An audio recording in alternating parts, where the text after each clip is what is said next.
the individuals who were practicing these ancient religions, they were okay with their former gods being canonized as saints because they could still worship them.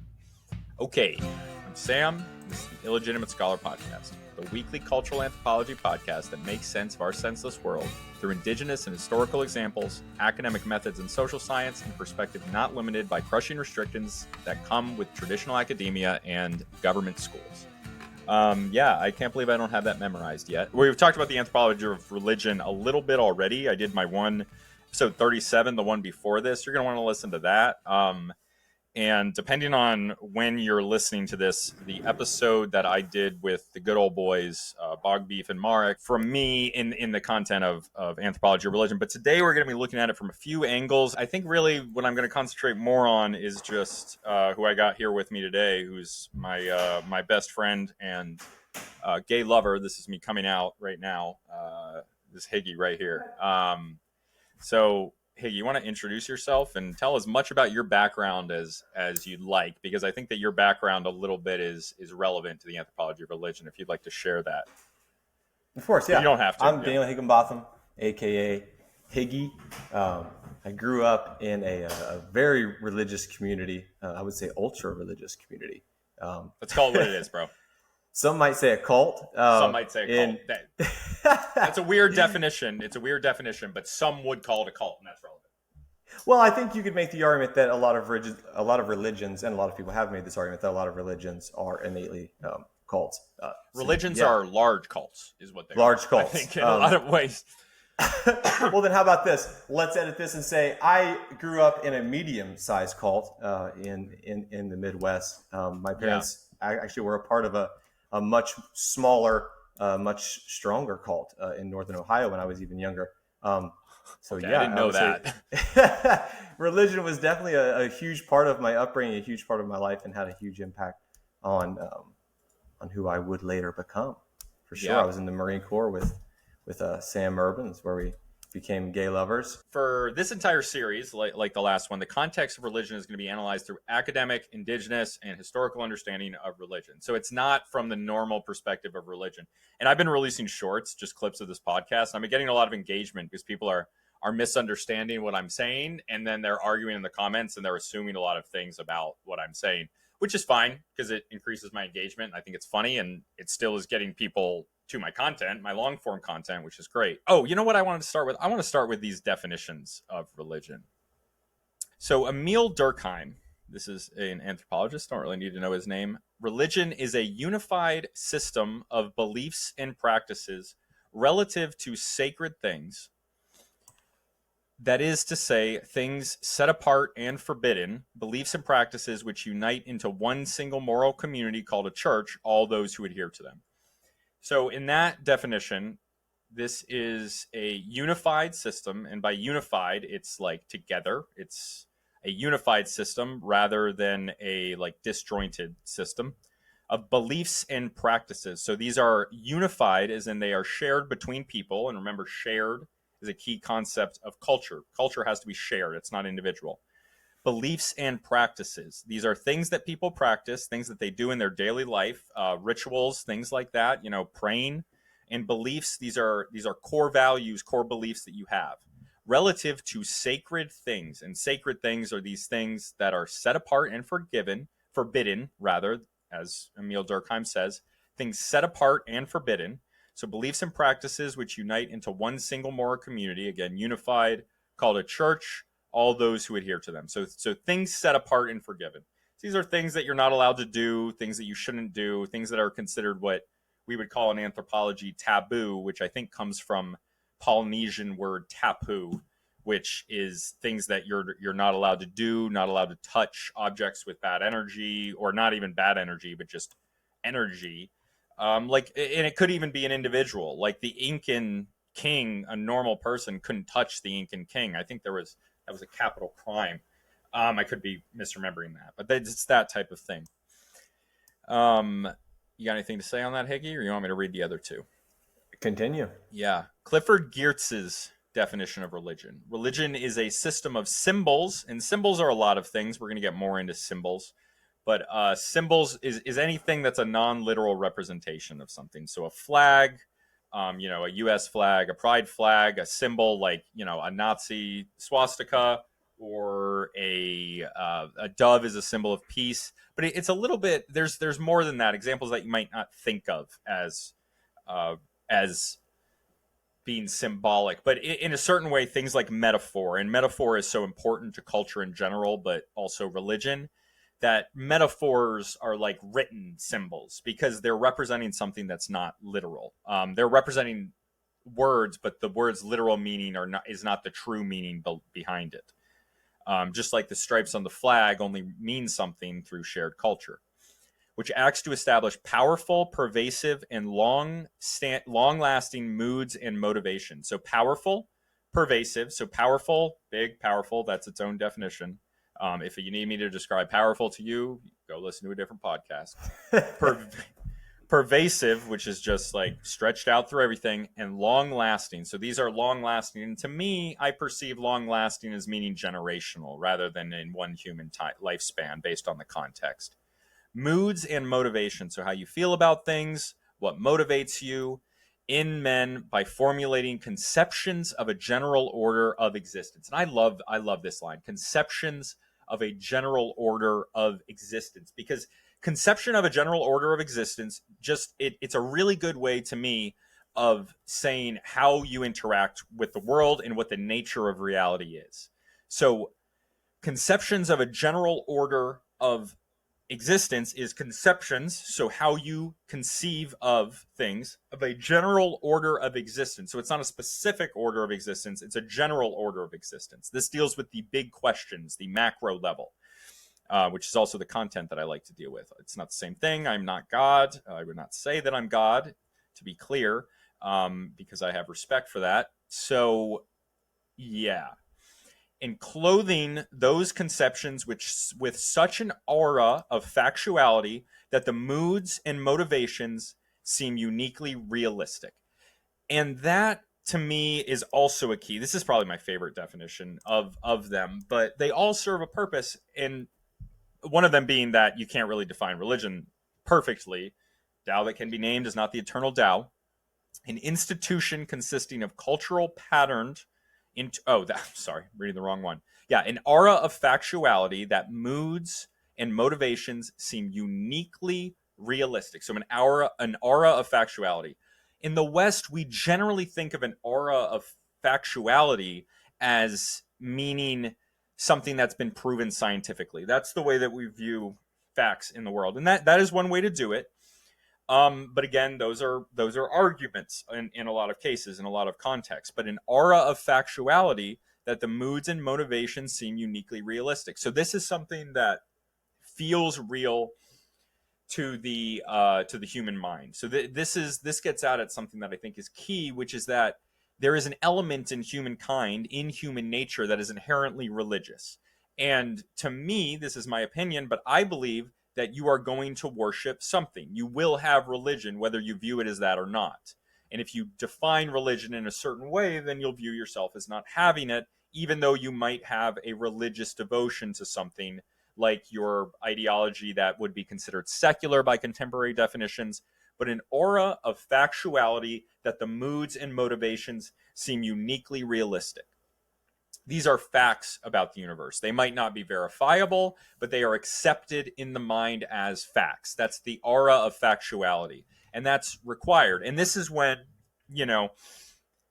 one example of this, and I'm going to do more on this later, but with something like wokeism, I would say that someone coming out and saying human rights exist, racism exists, these are facts. And I wouldn't argue that like human rights do exist, racism does exist. But when you're saying this is facts, this is a fact, there's an aura of factuality here, but you're tying it with something like that, what's happening is that the aura of factuality is being applied not only to the idea that racism does exist, which racism as an ethereal concept is in a lot of ways a supernatural type thing.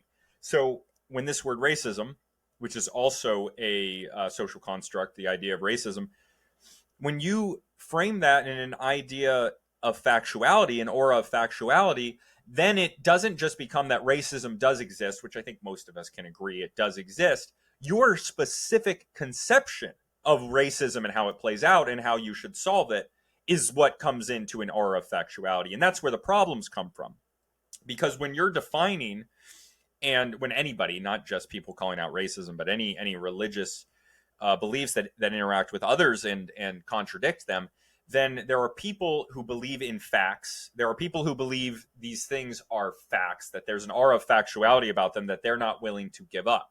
They have I would call this a religious devotion to these ideas, whether or not they are consciously a religious thing or not. But that's what it is, an aura of factuality. Like, for something to be religious, you have to believe it. You have to believe it as a fact, even though it might not be. And it's by definition, in a lot of cases, something that cannot be verified or unverified, which a lot of the comments that I got were telling me that, like, atheism isn't a religion. I know there's not a God because of the evidence, but I'm like, look, the thing is, you can't prove God exists. You can't prove God doesn't exist. You can't prove a negative. So it's based on faith. It's based on the same root, whether you're arguing for the definite existence of God, or if you're arguing for the definite non-existence of God. Both of those are religious, and it's okay that they can't be verified, because that's what makes them in this special spot. But you will worship something, and it will be chosen for you if you don't pick it yourself. Last one, quick one. Melford Spiro's definition. Religion is an institution consisting of cultural patterned interaction with culturally postulated superhuman beings. And I like this definition because culturally patterned interaction, that's just culture. That's just any shared interaction. And culturally patterned means shared interaction and the human social constructs. So the ways that humans, this isn't innate, this isn't like your nature as a human. It's a manifestation of your nature as a human, but it is not your nature as a human, in the sense that it is you providing for your family, about trying to get food, about avoiding death, things like this that are human animal nature. It's culturally patterned, which means it's culture. It's shared between people with culturally postulated superhuman beings. So culturally patterned interaction is the most broad you could possibly go in cultural anthropology or culture in general, because culturally patterned interaction, it covers everything culture. But then this next line, with culturally postulated superhuman beings, that's the qualifier. That's what brings it down into a niche. So it's the interaction of culture with the supernatural. That is Melford Spiro's definition. And these are three definitions I like. They're not the only definitions, but they're three good ones that, taken together, these tell a story. And these are all shared. They're all about orders of existence, about ways that human beings interact with each other and the world.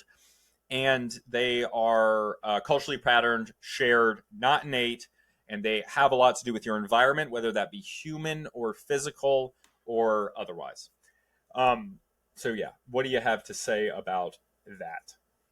That's a lot, and I think these are three really good definitions. If you take any one of them all by themselves, I don't think that they're a great definition, right? But I think kind of meshing the three together, which is a point you made, I think in the last episode 37, where you talk about, hey, religion isn't a thing, right? Because any one of these definitions by themselves, because they are definitions, as soon as you define the word, it stops meaning anything. The Tao that can be named is not the eternal Tao. You said my catchphraase, not my catchphrase. That belongs to Lao Tzu and the Way. I'm sorry, that was sacrilege. Of course, but you do use it a lot, and I do really like. I'm borrowing it as a catchphrase. You talk about the supernatural in Spiro's, I believe, Spiro. How do you say it? Spiro's definition. Well, that's how you say it, right? So, Spiro's definition, talking about the supernatural or superhumans. Supernatural, I think, means something now culturally that it wouldn't have meant, let's say, 100 years ago, 200, 300, 400 years ago. I feel like it was used in a way at that time to explain things that were beyond human understanding at the time, right? Yeah. And I think that's interesting. Now, and the scientific entered into that realm. That's where the definition of religion comes from. Of course, right? But there's still things now that are beyond science. but we don't admit it Right, now, I think, right. in the same way that they would have then. So I think supernatural still exists in that older definition of things that are beyond understanding. If you go back to, let's say, the mid 19th century, we didn't really understand anything smaller than the cell, right? And anything beyond that, we just said it didn't exist. We didn't say that it was supernatural. But I think if you were looking at it and using the word in its older definition, you could have definitely said that it was supernatural. And you talked about the Clifford definition, and you said, let me go back to my notes here. You were talking about the aura of factuality, right? Now, the way you and I probably look at that, and the way that people who are religious about something look at that, are going to be very, very different.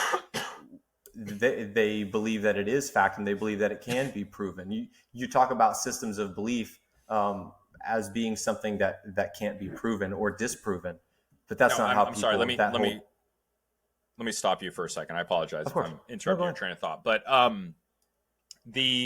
so an aura of factuality includes how you evaluate what a fact means. So these are all culturally related ideas. These are all culturally informed definitions of words.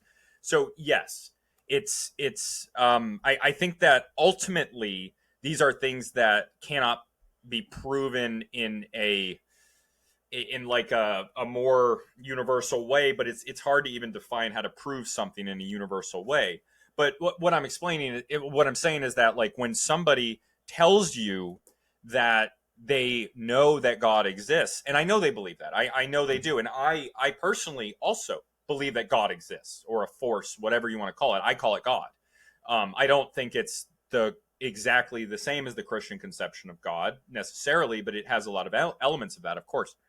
But the definition, the proving it, an aura of factuality means a standard for proving it. So they decide what their standard for proving it is. And that actually gets exactly at why I think the woke stuff is so religious, because they like with the scientific method in the past, they would understand that this is argument and the science changes as new information comes out. That happens all the time.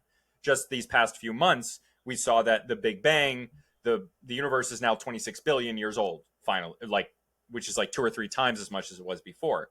But people still say trust the science. They have a religious devotion to the truth of that. But prior to this, 150 years ago, when they're thinking about the scientific method, they don't talk about truth or fact. They're talking about a theory, even the theory of gravity. And that is because they understand this, that them deciding that they know how to prove something indubitably, like it in that's not even the right way to use that word, proving something without a shadow of a doubt, that is that's the realm of man. They specifically had science away from man, because if you're saying you can prove something without a shadow of a doubt, you're saying that you can understand the true nature of the universe, and that's at the root of religions, is understanding the true nature of being alive, of being human. But the true nature of the Tao that can be named is not the eternal Tao. The true nature of the universe, any way that a human being, we are all humans, we are not God, we are not Jesus, we are five. We are not that. Any way that a human can come to you and say, I can prove this, they are wrong. And if they're telling you they really can, then if they're going too far with it, that's when they're getting into false prophet territory, where somebody is coming out and they're saying that they themselves are supernatural. Because this is the realm of the supernatural to prove these things. It's beyond human comprehension, and that's the point. So religious devotion is when you decide that your methods of proving something is true or not true is the factual true way. And that's why I say that it's in religions as well as in like stuff that would be called secular, like wokeness. Does that make sense? Yeah, absolutely. I think that was a great way of breaking it down. And following that same train of thought, right? The aura of factuality. If you throw a virgin into a volcano and it rains, right? Throwing a virgin into a volcano makes it rain. Within that worldview, right? If you look at what happened when the sun-centric solar system was proposed, as opposed to the Earth-centric solar system, and the way that culture at the time responded to that, right? You look at the way that a lot of the Abrahamic religions that believe in miracles, right? The way that they prove these miracles, or the way that they use these miracles to prove the existence of their God within the context that they believe him to exist, right? I think all of that falls under the way you explained that right there, which again was I think excellent. Yeah. Yeah. And okay, so the versions into volcano things, that actually gets me, as long as you're ready to move on from this particular Yeah, topic. absolutely. Yeah, so the virgins getting thrown into the volcanoes. This is something that is this is an extreme example of things that are outside of your control. So I'm actually going to talk about the Carthaginians for a moment, because the Carthaginians are associated with human sacrifice, and specifically child sacrifice. And when the Carthaginians were getting to the point where Rome was like, Carthago delende est, where they were in the Senate chamber chanting Carthage must die, or Carthage must be destroyed, and they were about to launch 10 different armies one after the other at them. The Carthaginians had in the past practiced child sacrifice, and it was their own children, and then it shifted into the children of other people, and they'd find street urchins or whatever that unfortunately people didn't value. They didn't value their life. So the Carthaginians would sacrifice those people. Over time, the custom changed, and they were sacrificing effigies and often other children. But when Carthage gets to the point where it's about to be destroyed, they start sacrificing children again. And first, they start with these other ones, and it becomes less of a rare practice. And then they start sacrificing their own children. Sacrifice. When you're sacrificing anything, it could be something small. You could be just giving an offering.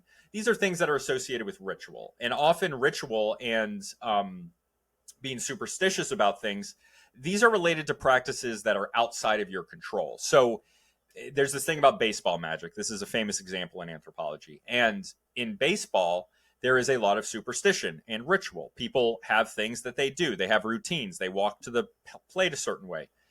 These are only associated in baseball with the parts of the game that are very hard to control, that have very low rates of control over. Outfielding is a skill position. It doesn't have any of these.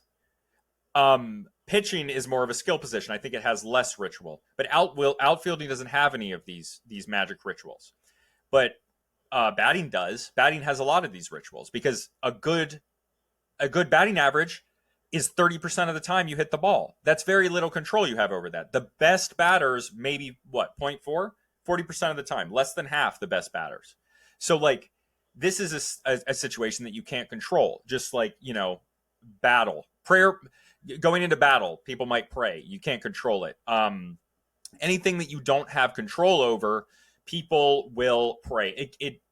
The first element of that is that it gives people strength. If they believe in the value of the prayer, of the offering, then it gives them personal strength. But then there's these larger things, like these sacrifices that are very public and shared, rather than being individual or partly individual, because there's prayer that's individual, there's prayer that's group, all of it, different methods of doing it.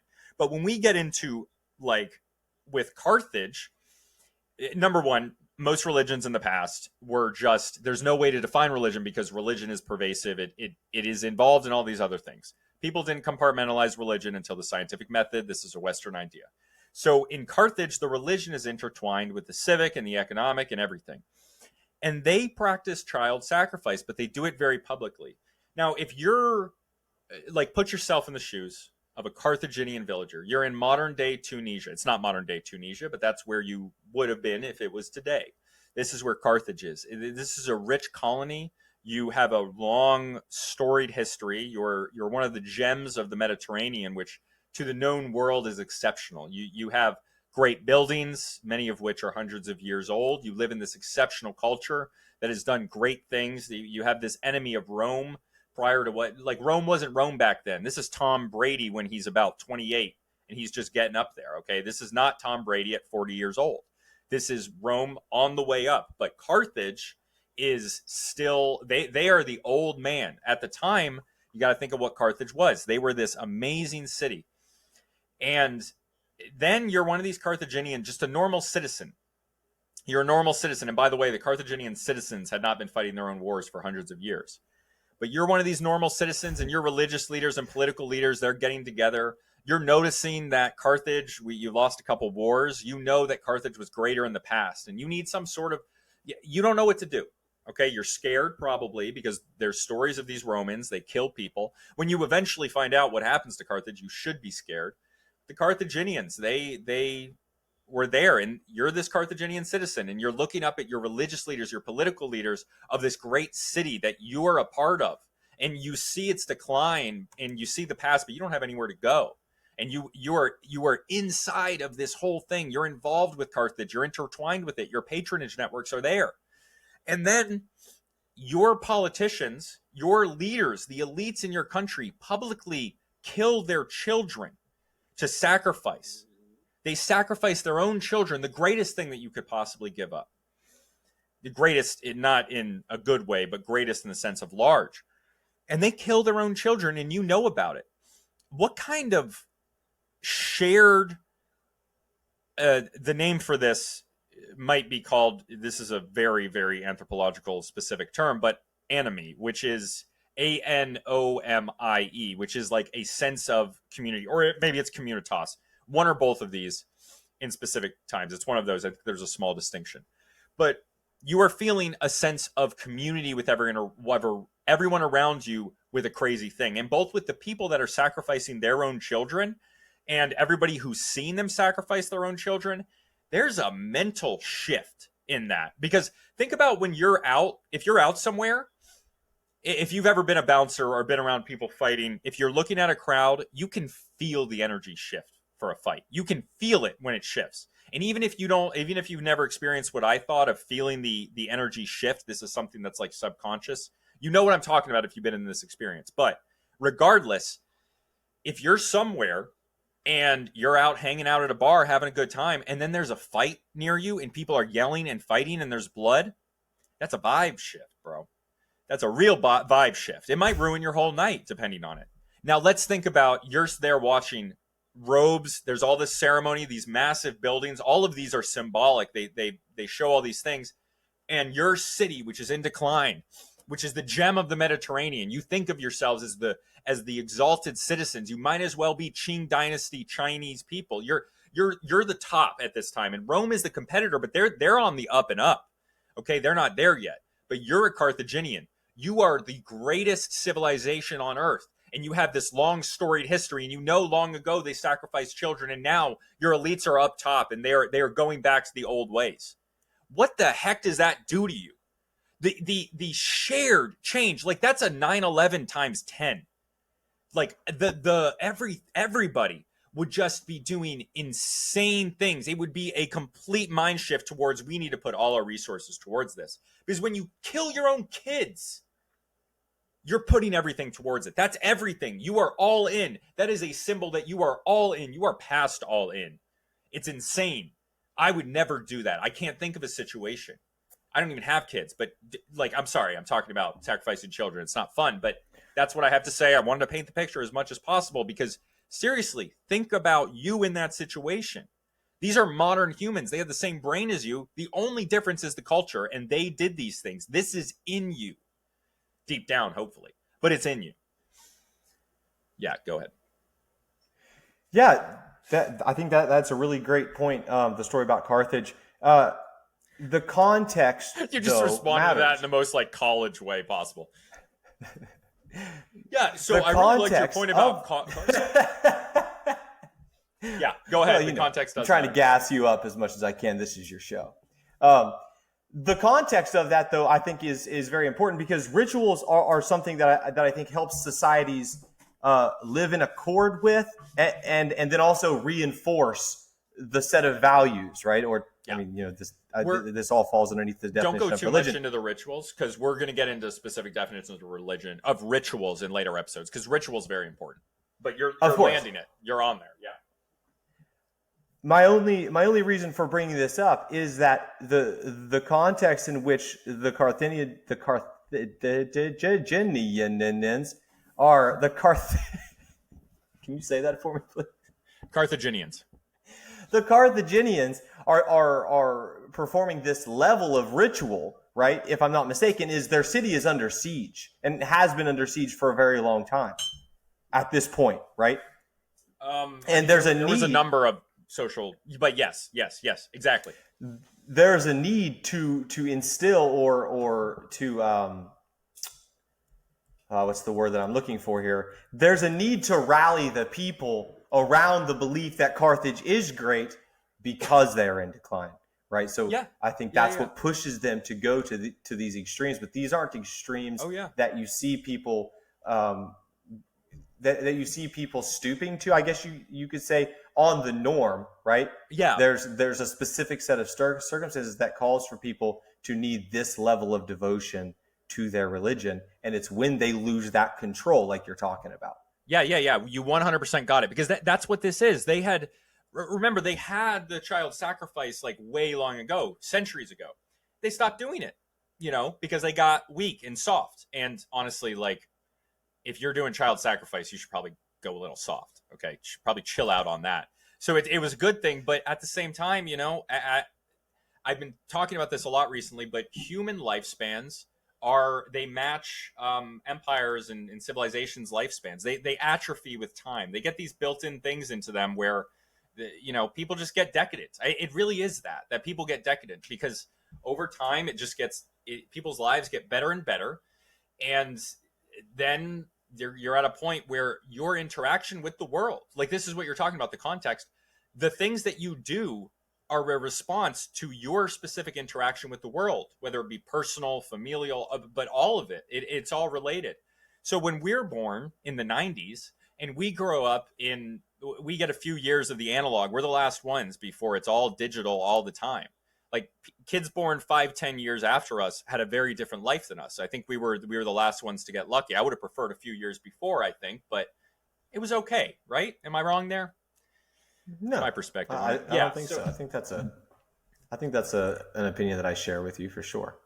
So it's the context of where we are that always does this. And yes, that's what it is. You're not going to go to the point of child sacrifice until it's real serious. But that's what I mean when I say that it's in us. These were modern humans. The point is that they had these ideas, they had these crazy cultural ideas that don't make any sense to us. But that's the root of understanding history, of saying like, okay, so what was the world like where this was the way that you interacted with it? What is the technology like? What is the human interaction like? What is it like? Because for us, like I just drove my car, my amazing car with a cooled seat, my SUV, 20 minutes down to the closest city where I just had to do some quick work over there.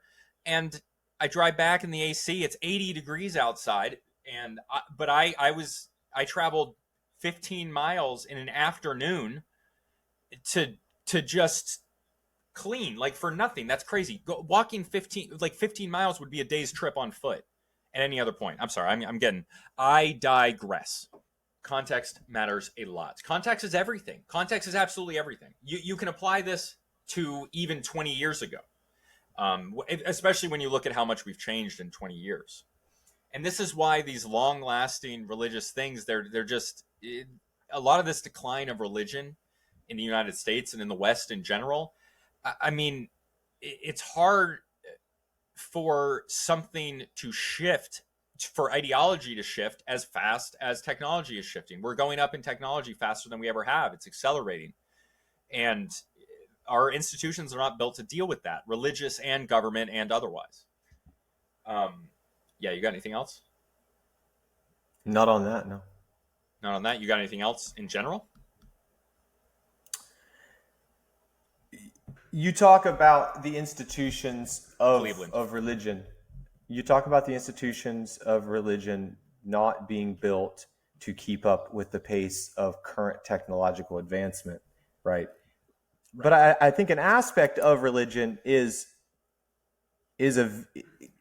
I think essentially a vehicle for passing down values to the generations that will come after, right? Mm-hmm.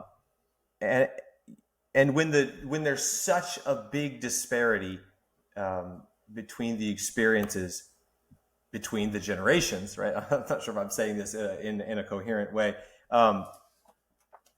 then that vehicle has to change, right?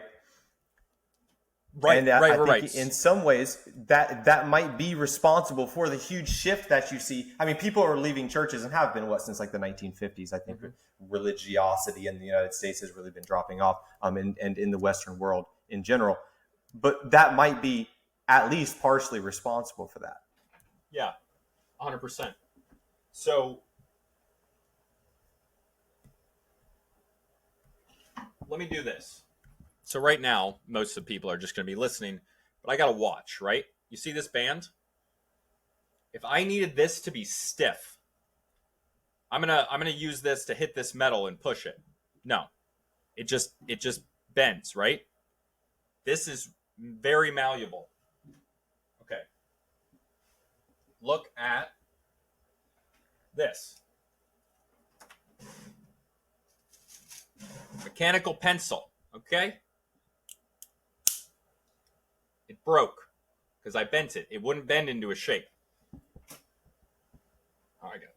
Comb, bendable but stiff and sturdy. You can push. Okay, so thing like religions and any sort of ideologies, they need to be pervasive and long lasting. They need to be metaphorical and symbolic in the way that they convey information, just like a constitution, by the way.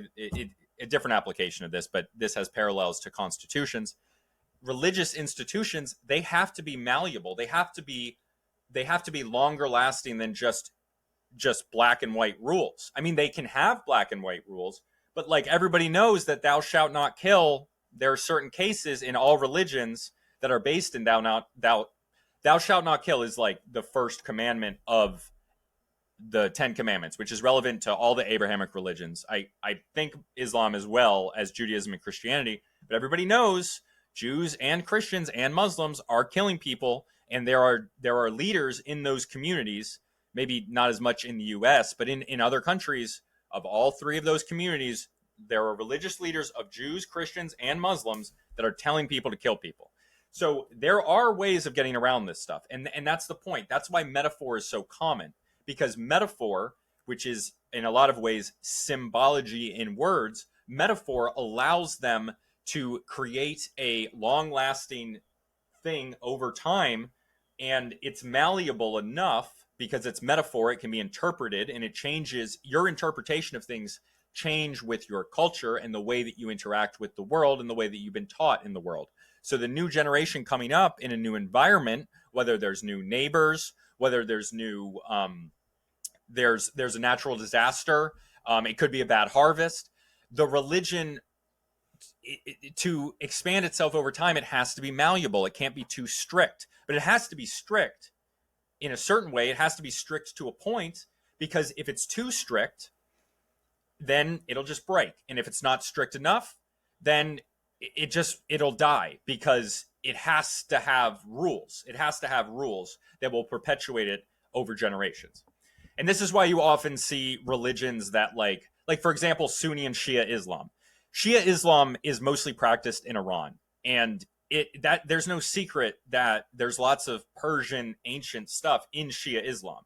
So the way that Persians interacted with the world, they adopted Islam, but they adopted all this stuff into it.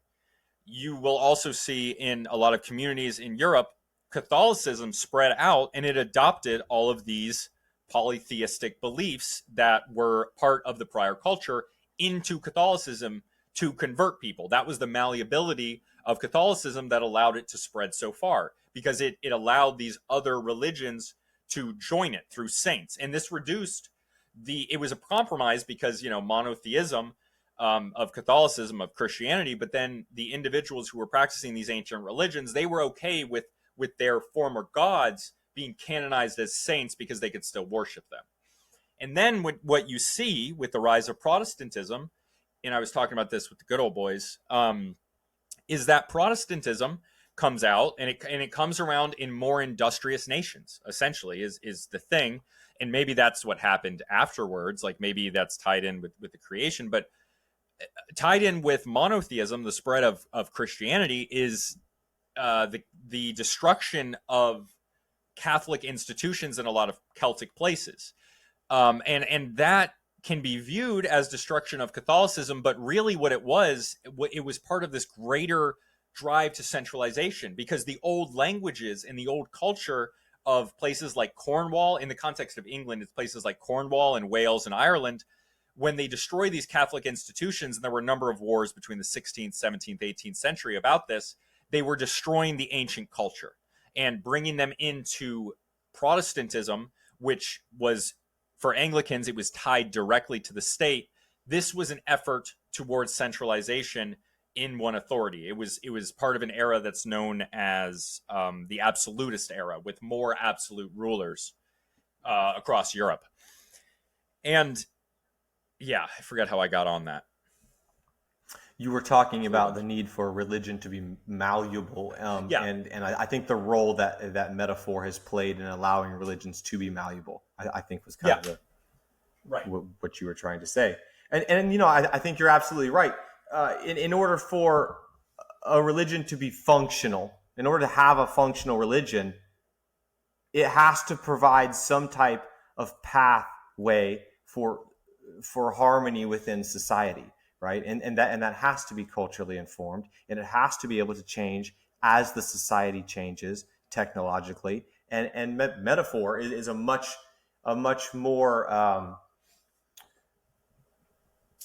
it's a much more effective way to pass down those values in a way that can be malleable without losing all of its original meaning, if that makes sense. Mm-hmm. Yes. Which is probably why Christianity has evolved in so many different ways across so many different cultures in so many different places, right? Right. I mean, there's a tremendous amount of story and metaphor contained within the texts that are associated with that religion.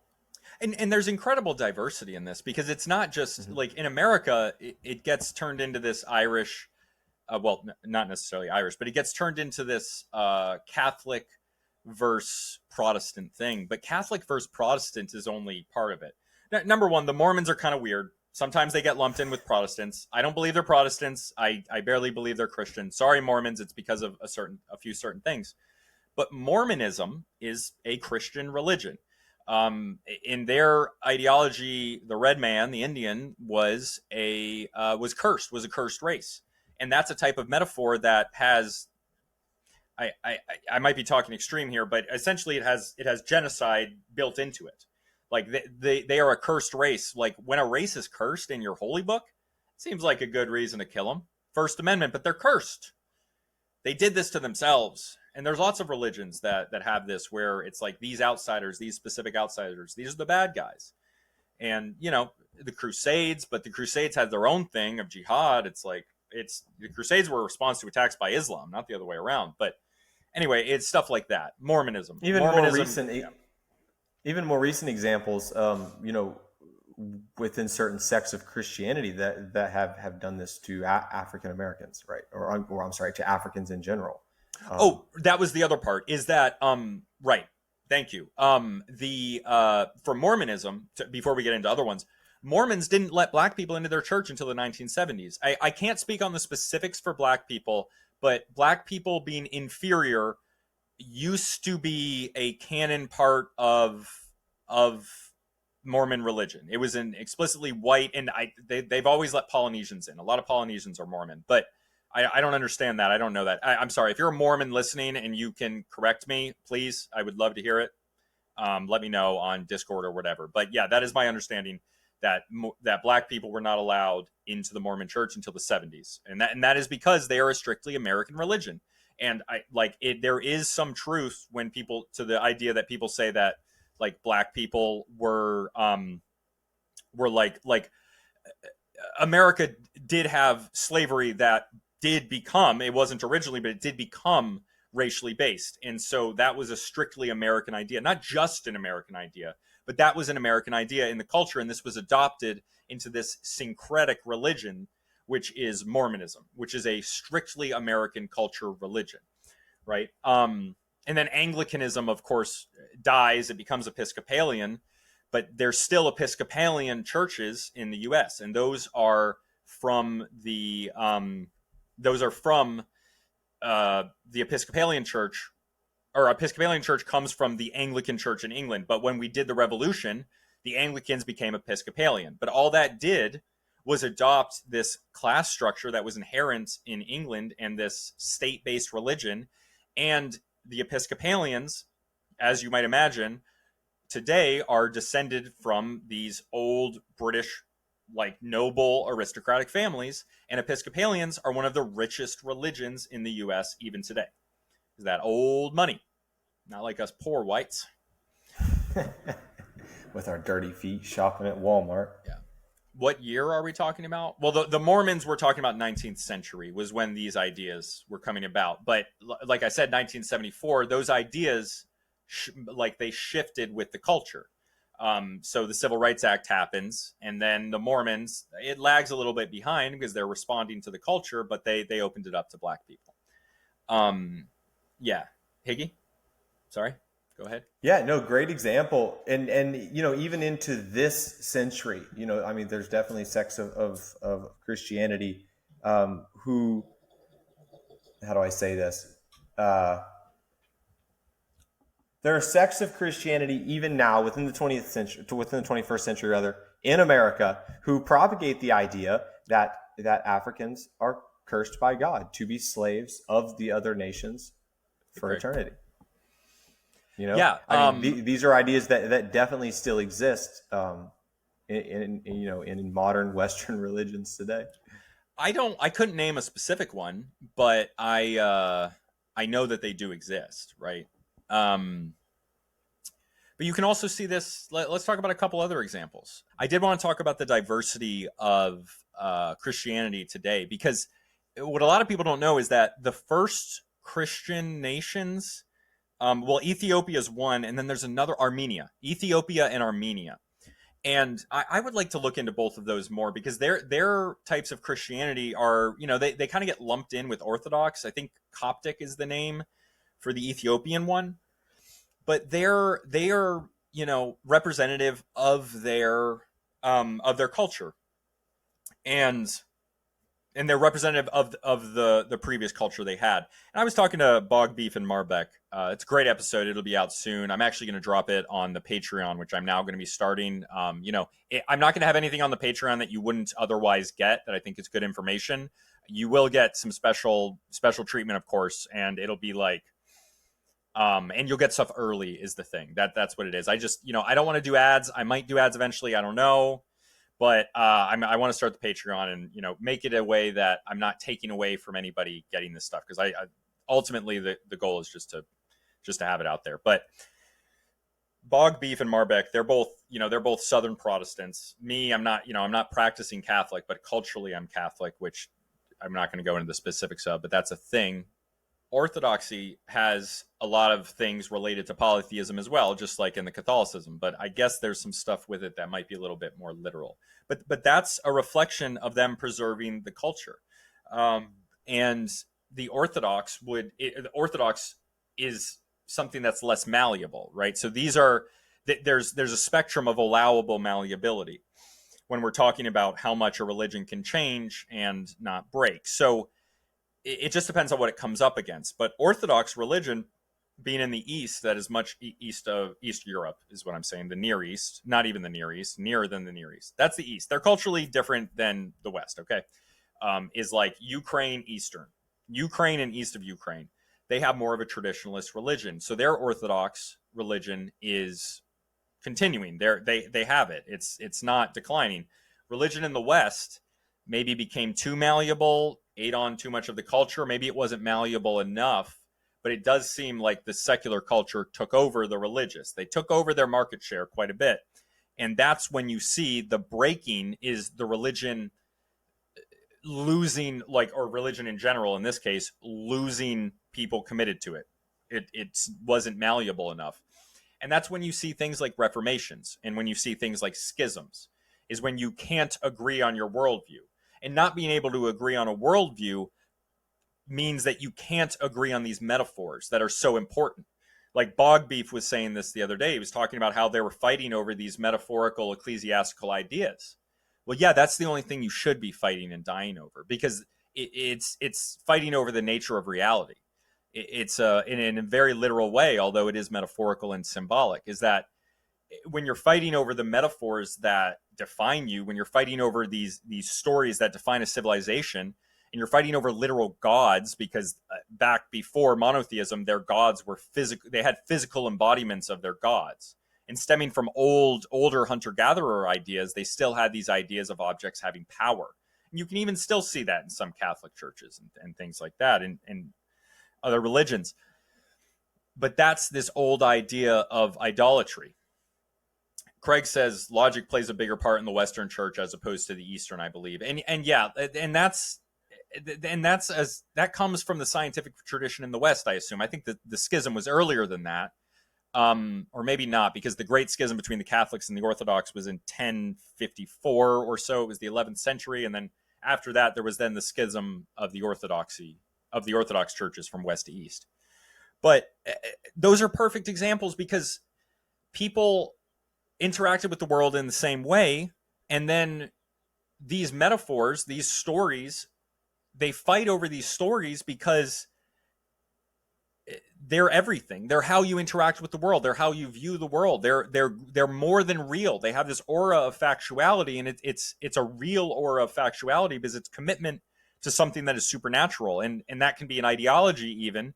But in this case, it's these ideas that come down. Look, the difference between monotheism and polytheism is huge. They're associated with certain subsistence patterns, certain ways of living.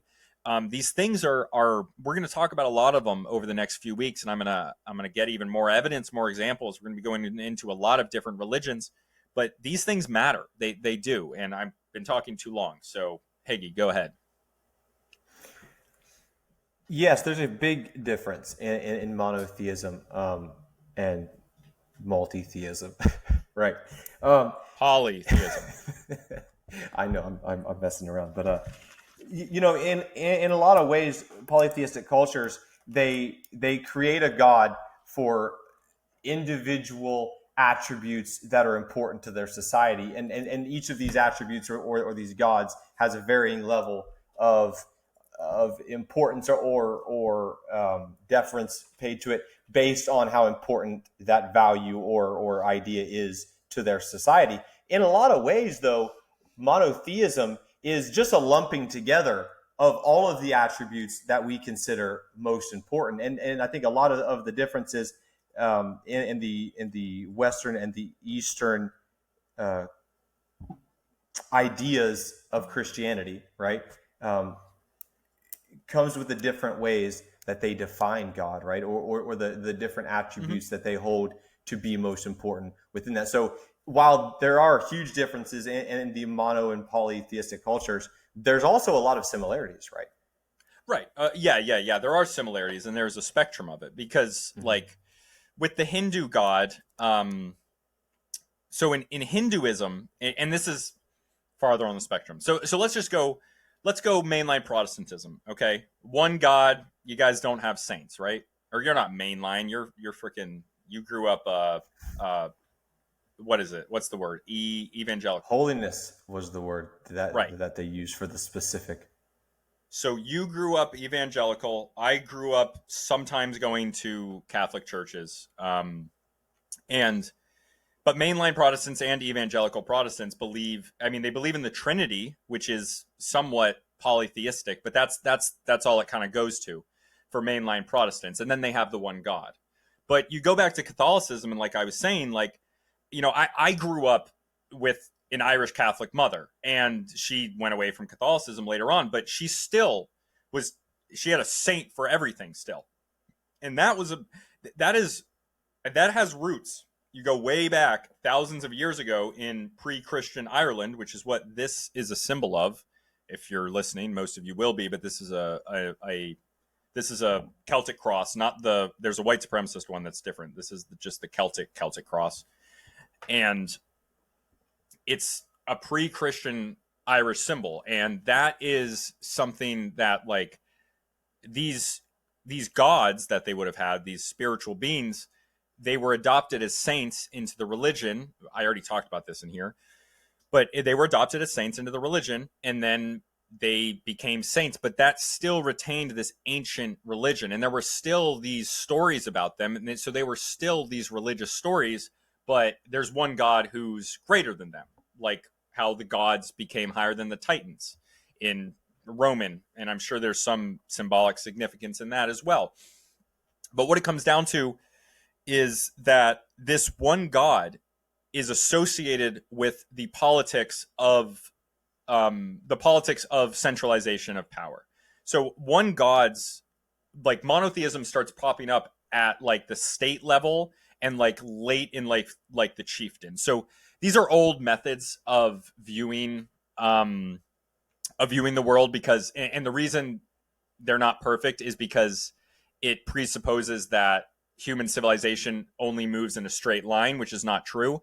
But these are still generally pretty true. There's many examples based on different types of geography, both human and otherwise, especially today when cultures interact, modern and whatever. But band level, which is like bands are very small. They're like extended family groups. That's a band level. These are a few dozen people. Then you have a tribe. And a tribe is a combination of bands. And these have traditions. They have very light traditions, usually associated with hunter-gatherers, maybe some pastoralism. Then after that, you have chiefdom level. And these are institutionalized, codified rules. Think of the Gauls. Think of the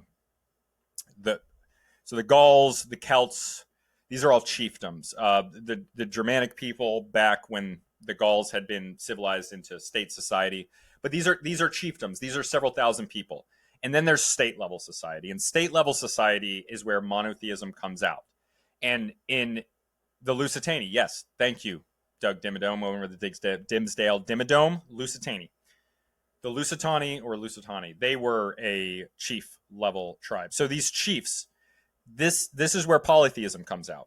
Hunter-gatherers are strongly associated with animism and totemism, and these are related, well, totemism a little bit more into the chiefdom stage, but these different stages of society where you're at different levels. Band level isn't really a stage. It's really, think of it as tribal.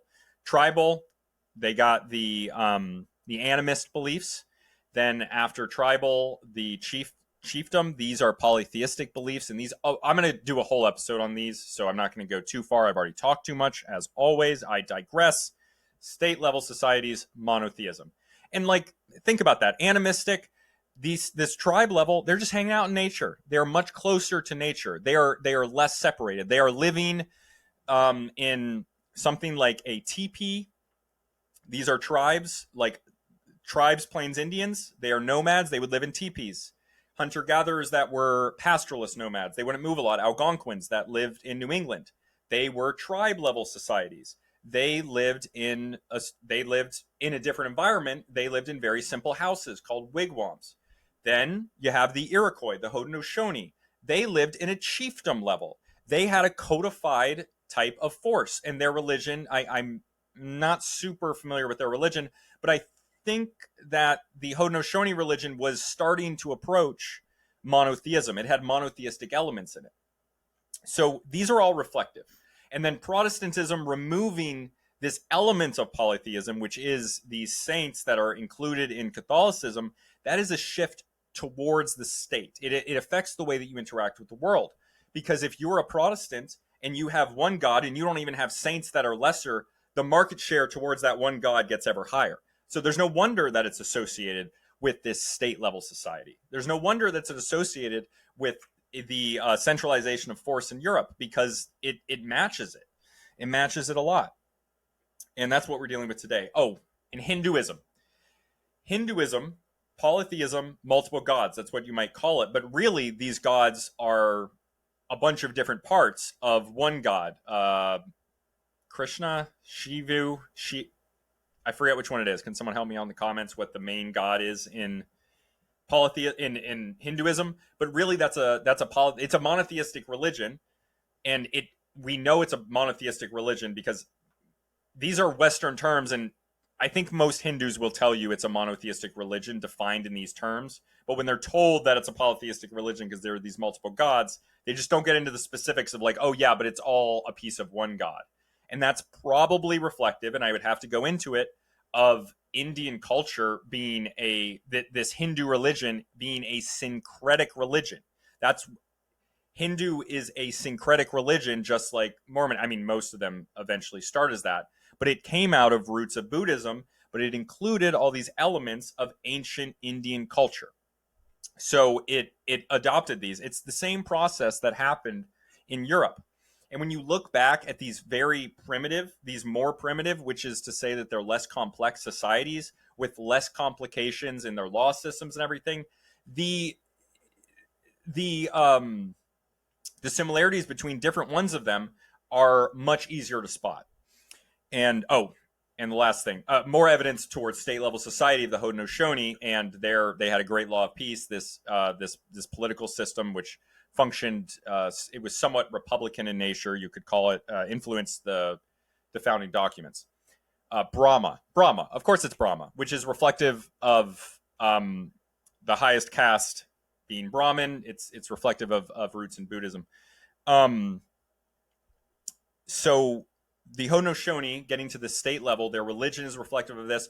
Their houses were also much more complicated than the Algonquin Native Americans. They were at this state level, or they were at this chiefdom level, approaching state level, kind of, in certain ways, as opposed to this tribe level that was prevalent in New England.